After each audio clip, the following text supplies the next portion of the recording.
Të nderuar teleshikues, përshëndetje, do të jemi bashkë në këtë edicion informativ, ju njohim me zhvillimet e ditës. Protesta e përditshme përpara kryeministrisë ka vijuar edhe mbrëmjen e sotme me pjesëmarrje të qytetarëve që kërkojnë ndryshim politik në vend. Tubimi është zhvilluar në mënyrë paqësore me thirrje për dorëheqjen e kryeministrit dhe krijimin e një qeverie teknike. Protestuesit kanë artikuluar edhe kërkesa të tjera që lidhen me reformën zgjedhore dhe ndryshimet ligjore.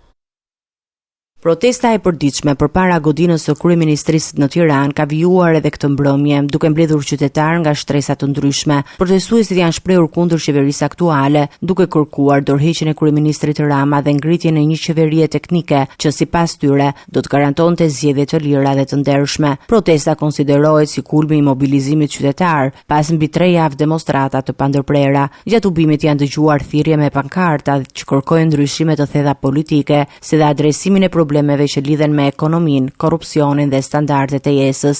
Revolta ka të kaluar tashmë kauzën fillestare dhe është ndruar në një lëvizje më të gjerë kundër korrupsionit, keqeverisjes, mungesës së llogaridhënies dhe largimit masiv të rinjve nga vendi. Organizatorët dhe pjesëmarrësit kanë deklaruar se protesta do të vijojë çdo ditë deri në plotësimin e kërkesave të tyre. Nga ana tjetër, situata është monitoruar nga forcat e rendit, të cilat kanë qenë pranishme për të garantuar mbarvajtjen e protestës dhe shmangjen e incidenteve. Protesta para kryeministrisë vijon për javësh, duke e kthyer në një nga zhvillimet më të qëndrueshme të skenës politike dhe sociale në vend.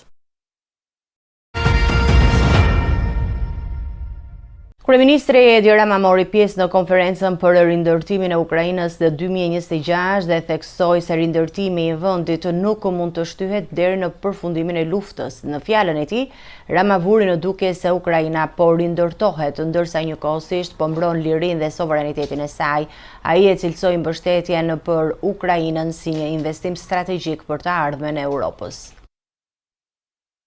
Konferenca për rindërtimin e Ukrainës 2026 ka mbledhur lider politik dhe përfaqësues ndërkombëtar për të diskutuar mbi mbështetjen dhe investimet që do të ndihmojnë në rimëkëmbjen e vendit të goditur nga lufta. Në sesionin plenar të konferencës, kryeministri Edi Rama theksoi se procesi i rindërtimit nuk mund të presë përfundimin e konfliktit. Nëse rindërtimi pret derisa të bjerë plumbi i fundit, atëherë do të jetë shumë vonë. Dhe pikërisht për këtë arsye jemi këtu sot. Ndërkohë, Ukraina po rindërtohet, ndërsa njëkohësisht po mbron veten. Kreu i qeverisë shqiptare nënvizoi se mbështetja për Ukrainën duhet të shkojë përtej ndihmës së menjëhershme, duke synuar garantimin e një paqeje të qëndrueshme dhe të ardhmes europiane të vendit. Shqipëria është këtu me një bindje shumë të thjeshtë. Ukraina duhet të sigurojë paqen me të njëjtën vendosshmëri me të cilën po mbron lirinë e saj. Në fjalën e tij, Rama e lidhi rindërtimin e Ukrainës me procesin e integrimit europian të Ballkanit Perëndimor, duke i konsideruar të dyja si pjesë të së njëjtës vizion për një Europë më të fortë dhe më të sigurt.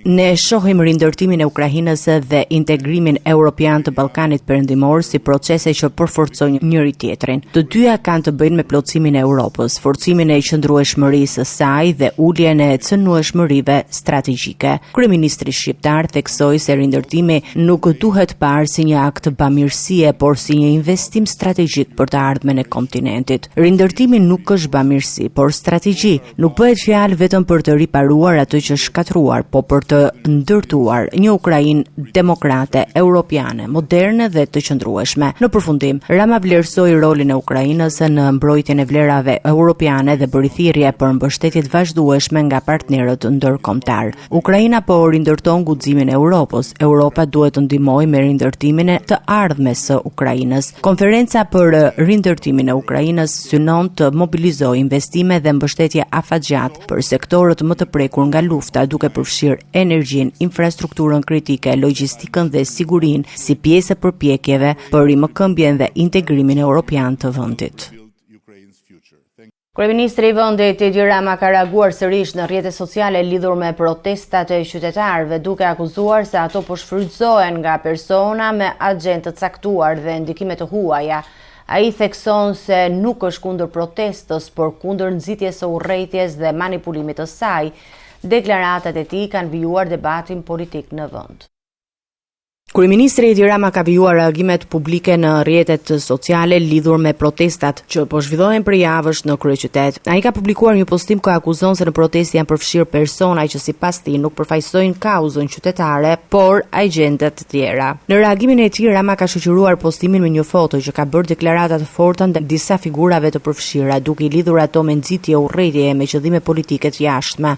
Është I njëjti personazh I ardhur me karavanin e diasporës së shtirur, që në emër të Allahut predikojnë urrëtie, thërret për kryengritje ndaj qeverisë së Shqipërisë, kërkon hakmarrje ndaj Amerikës për vëllan e vrar, kasapin e regjimit të Teheranit, generalin famkeq Qasem Sulejmani. Dhe po, personazhi në krah të saj është Ahmadinejadi, dora vet, kryeshërbëtori famkeq I ajatollave të errësirës, shkruan kryeministri Rama. Kryeministri thekson se protestat qytetare janë të drejta, por sipas tij, ata nuk duhet të deformohen nga individ që nxisin përçarje dhe urrëtie.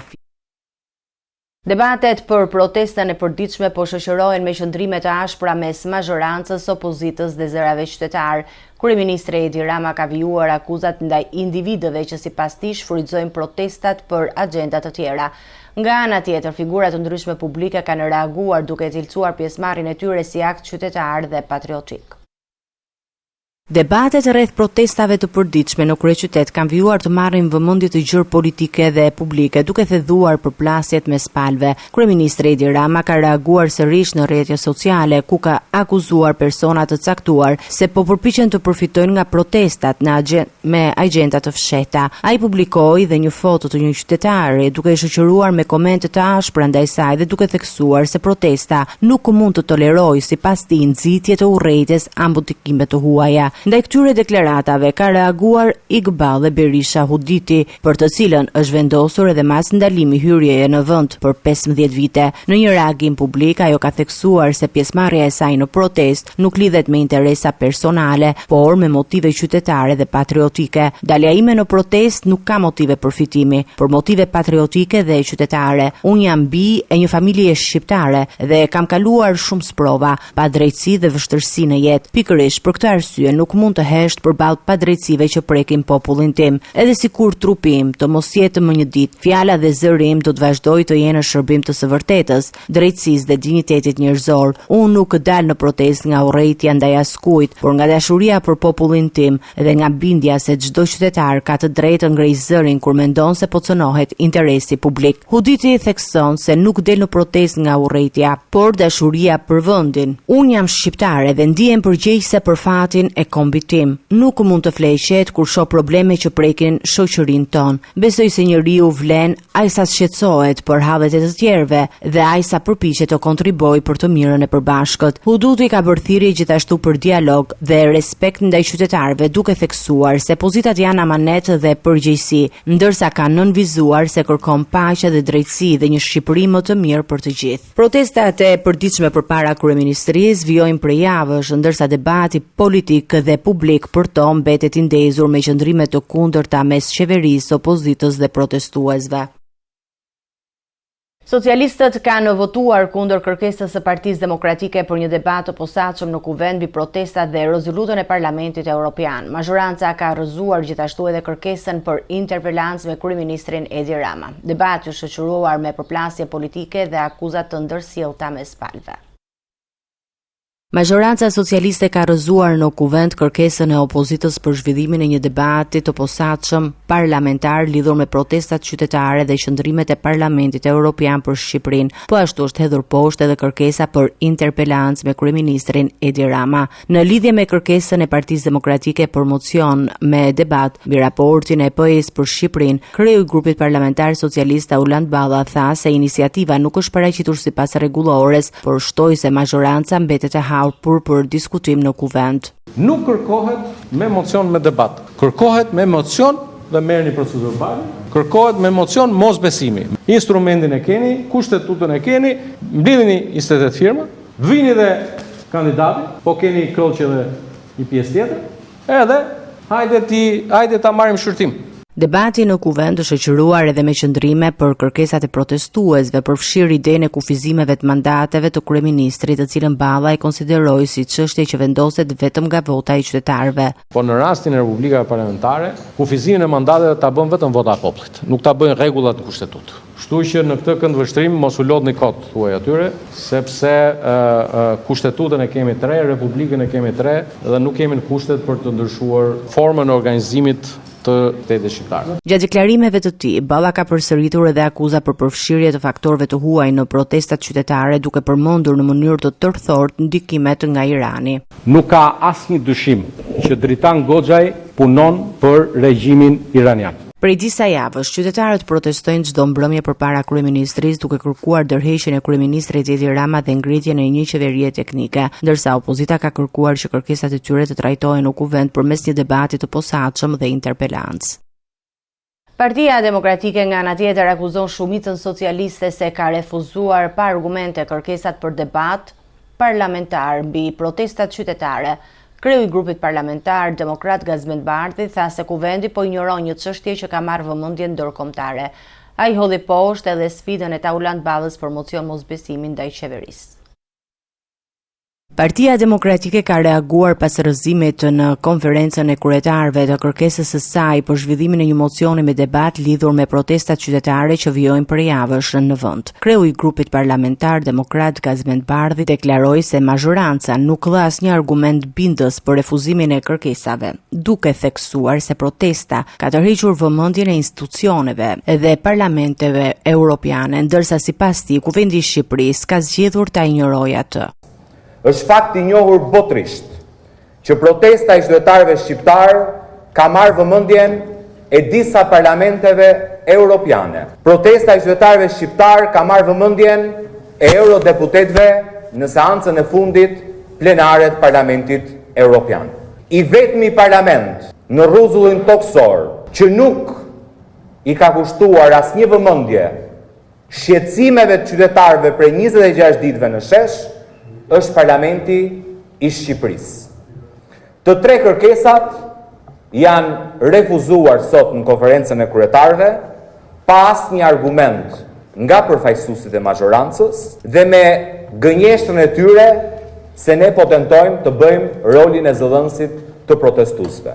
Demokrati u përgjigje dhe deklaratave të kreut të grupit parlamentar socialist Taulant Balla, i cili kishte sfiduar opozitarët të ndërmerrnin një mocion mosbesimi ndaj qeverisë. Së pari, aksionet e grupit parlamentar në kuvendin e Shqipërisë nuk i sugjeron Taulant Balla. Vetmja gjë që sugjeron Taulant Balla është të miratojë një ligj për t'i dhënë favore Artur Sheut dhe grupeve kriminale në vend. Mëtej ai akuzoi Ballën se është angazhuar në intimidimin e protestuesve dhe në përdorimin e figurave të njohura kombëtare për debat politik, duke e cilësuar këtë sjellje si të papranueshme për një përfaqësues të kuvendit. Të luante atë rol që nuk e luan asnjë parlamentar në botë, të nxjerrjes së fletrufeve ndaj qytetarëve që protestojnë, të fyej qytetarët që protestojnë, të intimidoj qytetarët që protestojnë, të arrijë deri aty sa të keq përdor luftën çlirimtare të Kosovës për temë dhe debat dite në Shqipëri,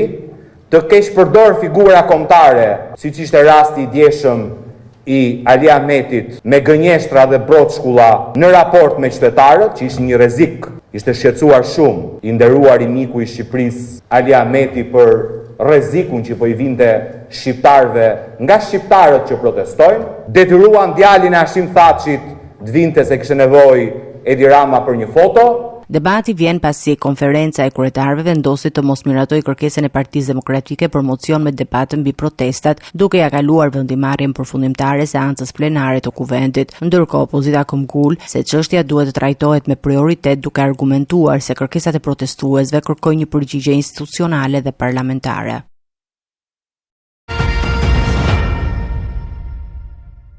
Ndrojmë temë të informacioneve tona. Fshati i Agonas i Kavajës është zgjuar në heshtje dhe të ronditje pas vrasjes së 74 vjeçarit e Qerem Reshka nga vllai i tij.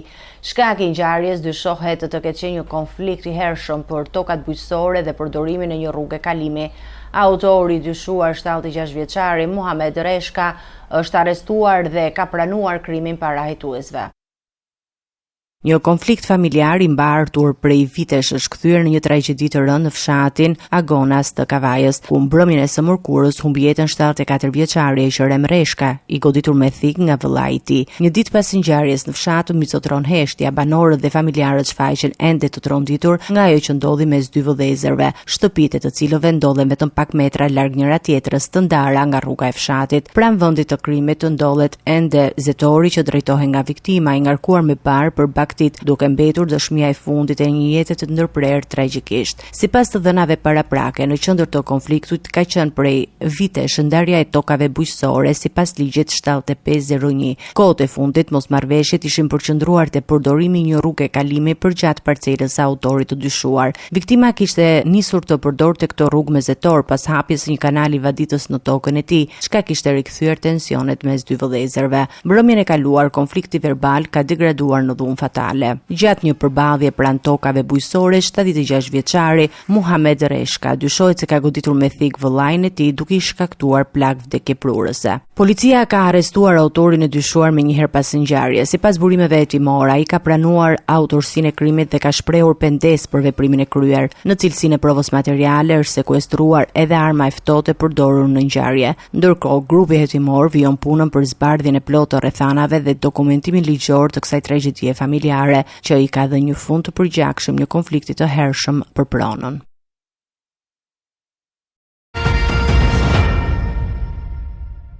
Rreth 60 kursantë Akademisë së Sigurisë kanë marrë ndihmë mjekësore pas shfaqjes së simptomave të helmimit ushqimor. Autoritetet kanë nisur hetimet, ndërsa mostrat e ushqimeve janë dërguar për analiza laboratorike.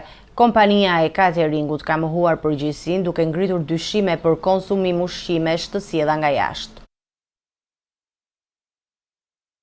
Një rast i dyshuar helmimi ushqimor është regjistruar në Akademinë e Sigurisë, ku rreth 60 kursantë kanë kërkuar ndihmë mjekësore pas konsumimit të darkës në ambientet e institucionit. Sipas informacioneve paraprake, 31 kursant u paraqitën mbrëmjen e së mërkurës në shërbimin infektiv të QSU-ts me simptoma si temperaturë dhe diare. Pas marrjes së ndihmës mjekësore, ato janë larguar në gjendje të mirë shëndetësore. Ndërkohë, mëngjesin e së njëjtës, edhe 29 kursantë të tjerë të kolegjit profesional të formimit policor u drejtuan spitalit me simptoma të ngjashme. Pas incidentit është ngritur një grup i posaçëm hetimor, i cili në bashkëpunim me Agjencinë e Mbikëqyrjes Policore dhe në drejtimin e prokurorisë po verifikon rrethanat e ngjarjes dhe përgjegjësitë e mundshme. Sipas të dhënave paraprake, menuja e darkës përfshinte pilaf, makarona, fasule, sallam, salcice, kos, qumësht dhe buk. Autoriteti kombëtar i ushqimit ka marrë mostra nga produktet e konsumuara, të cilët do t'i nënshtrohen analizave laboratorike për të përcaktuar nëse ushqimi ka qenë shkaku i helmimit. Në të njëjtën kohë, analizat mjekësore të kryera ndaj kursantëve pritet të ndihmojnë në zbardhjen e plotë të rastit. Lidhur me situatën, ka reaguar edhe kompania Sorial, e kontraktuar për furnizimin me ushqim në Akademinë e Sigurisë. Në një deklaratë publike, kompania pretendon se në ambientet e institucionit janë konstatuar raste të futjes dhe konsumimit të produkteve ushqimore të porositura jashtë sistemit të furnizimit të saj. Gjithashtu, ajo ka ngritur shqetësime për mungesën e disa kushteve higjieno-sanitare, përfshirë mundësinë e larjes së duarve me ujë të ngrohtë dhe detergjent para vakteve. Ky është rasti i dytë brenda pak muajsh që ngri shqetësim për sigurinë ushqimore në Akademinë e Sigurisë. Në 6 maj, 56 studentë përfunduan në spital pas një helmimi të dyshuar nga ushqimi, ndërsa hetimet për atë rast vijojnë ende. Autoritetet pritet të publikojnë rezultatet e analizave në ditët në vijim, të cilat do të përcaktojnë shkakun e saktë të kësaj situate. 6 zyrtar të pushtetit vendor dhe qendror në Elbasan janë pezulluar nga detyra dhe po hetohen për shpërdorim detyre në skemën me ndihmës ekonomike. Sipas prokurorisë, ata dyshohet se kanë fryrë artificialisht numrin e përfituesve, duke i shkaktuar shtetit një dëm prej rreth 12.5 milion lekësh. Një hetim i prokurorisë së Elbasanit ka çuar në pezullimin nga detyrat e 6 zyrtarëve të pushtetit vendor dhe qendror, të cilët dyshohen për shpërdorim detyre në administrimin e fondeve të ndihmës ekonomike. Me vendim gjykate, ndaj tyre është caktuar masa e sigurisë dhe tyrim paraqitje, ndërsa hetimet po vijojnë për të zbardhur plotësisht mekanizmin e abuzimit të dyshuar me fondet publike. Sipas organit akuzës, në hetim është gjithë zinxhiri administrativ i përfshirë në procesin e përzgjedhjes dhe miratimit të familjeve përfituese të ndihmës ekonomike. Përfshir punonjës të Bashkisë Elbasanit dhe specialist të drejtorisë rajonale përkatëse. Prokuroria dyshon se zyrtarët kanë vepruar në bashkëpunim me njëri tjetrin dhe kundrejt profitimeve të palishme, duke rritur në mënyrë artificiale numrin e familjeve që profitojnë asistencë ekonomike. Hetimet tregojnë se lista e profituesve ishte fryrë deri në 3 herë më shumë se numri real i familjeve që plotësonin kriteret. Procedimi penal nisi me 24 prill të vitit kaluar pas një kallëzimi të bërë nga një qytetar. Hetimi është fokusuar në një njësi administrative të qarkut Elbasan për periudhën tetor 2024 korrik 2025. Sipas të dhënave paraprake, dëmja ekonomik i shkaktuar buxhetit të shtetit llogaritet në rreth 12.5 milion lek. Prokuroria bën të ditur se skema e ndihmës ekonomike është zgjeruar në mënyrë të pajustifikuar në 320 familje, ndërsa pas nisjes së hetimeve penale, numri përfituesve zbriti në vetëm 110 familje. Autoritetet po vijojnë verifikimin për të përcaktuar përgjegjësitë individuale të secilit zyrtar të përfshirë dhe për të identifikuar persona të tjerë që mund të kenë përfituar ose bashkëpunuar në këtë skem të dyshuar abuzimi me fondet publike.